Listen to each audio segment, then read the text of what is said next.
क्या बिहार की राजनीति में अब महिलाओं की भूमिका सिर्फ वोट डालने तक सीमित नहीं रही? क्या महिला वोटर तय करेंगे कि नीतीश कुमार की सत्ता में वापसी होगी या नहीं?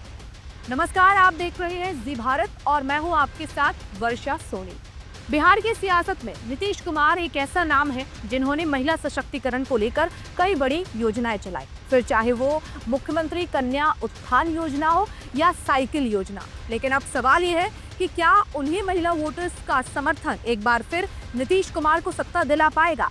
आज के इस वीडियो में हम इसी बड़े सवाल का विश्लेषण करेंगे, जानेंगे कि महिला वोटर का मूड क्या कहता है, उनका वोट किन मुद्दों पर टिकता है और इसका असर आगामी चुनाव पर कैसा हो सकता है। तो चलिए शुरू करते हैं।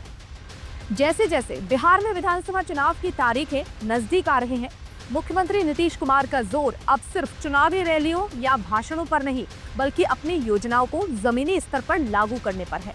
खासतौर पर उन्होंने महिलाओं को ध्यान में रखते हुए कई नई योजनाओं का ऐलान किया है। राजनीतिक जानकारों का मानना है कि नीतीश कुमार ने अपनी रणनीति काफी पहले ही तय कर ली थी और अब ये महिला संवाद यात्रा के दौरान मिले फीडबैक के आधार पर उन्हीं योजनाओं को अमल में ला रहे हैं।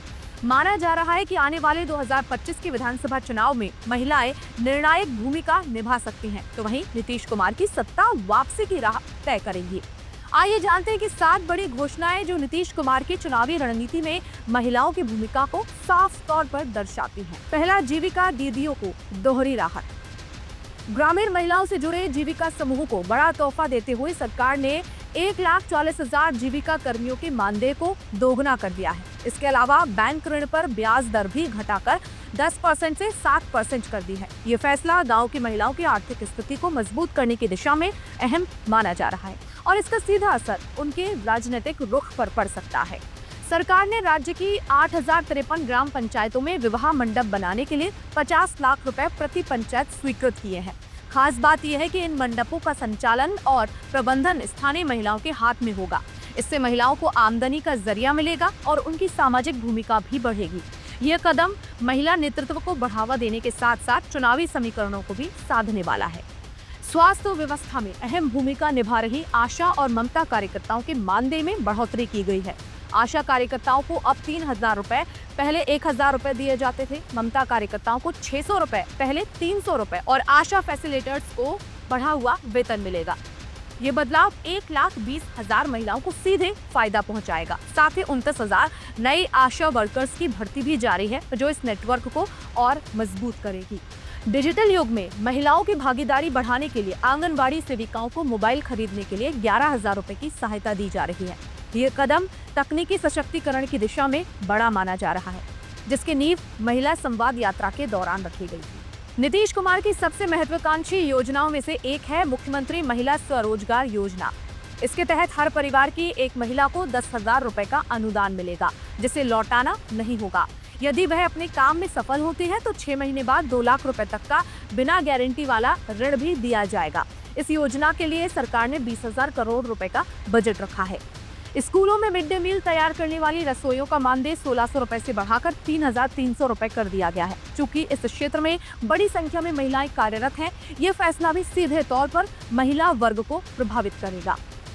बिहार में पहले से ही पंचायतों और नगर निकायों में महिलाओं को 50% आरक्षण मिल रहा है।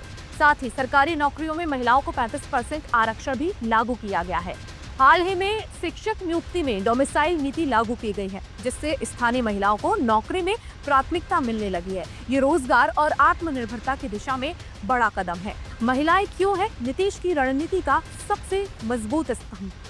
बिहार में महिला मतदाताओं की संख्या 3,39,00,000 से ज्यादा है।